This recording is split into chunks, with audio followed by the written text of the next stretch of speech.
सादर करत आहे. कवितेचं नाव आहे स्त्री पुरुष समानता. बाई पण भारी देवा तसा पुरुष पण ही भारीच देवा. बाई पण भारी देवा तसा पुरुष पण ही भारीच देवा. का वाटत नाही कुणाला त्याचा हेवा. का वाटत नाही कुणाला त्याचा हेवा. सांगणारे तूच देवा, सांगणारे तूच देवा. बाई जसं घर सांभाळते, बाई जसं घर सांभाळते, पुरुषही तसं ऑफिस सांभाळतोच ना. बाई जसं घर सांभाळते, पुरुषही तसं ऑफिस सांभाळतोच ना. घरातील काम करून ती राबराब राबते, घरातील काम करून ती राबराब राबते. तसं ऑफिसात तोही दमतोच ना, तसं ऑफिसात तोही दमतोच ना. मुलांना ती प्रेमाने घास भरविते, मुलांना ती प्रेमाने घास भरविते.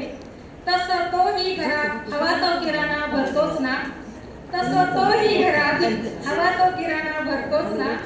मुलांच्या आजारपणात ती रात्रभर जागते, मुलांच्या आजारपणात ती रात्रभर जागते. परंतु तोही हॉस्पिटलचं बिल भरतोच ना, परंतु तोही हॉस्पिटलचं बिल भरतोच ना. मुलीला बाई लहानचं मोठं करते, मुलीला बाई लहानचं मोठं करते. मुलीच्या लग्नाचं टेन्शन त्यालाही असतंच ना, मुलीच्या लग्नाचं टेन्शन त्यालाही असतंच ना. मुलीसाठी स्वप्न आई बघते, मुलीसाठी स्वप्न आई बघते. तो सत्यात उतरवण्यासाठी तोही झटतोच ना, तो सत्यात उतरवण्यासाठी तोही झटतोच ना. शेवटचं कदम. स्त्री व पुरुष ही रथाची आहे दोन चाकं, स्त्री व पुरुष रथाची आहे ही दोन चाकं. दोघांनी संसार करावा सोबतीने, दोघांनी संसार करावा सोबतीने.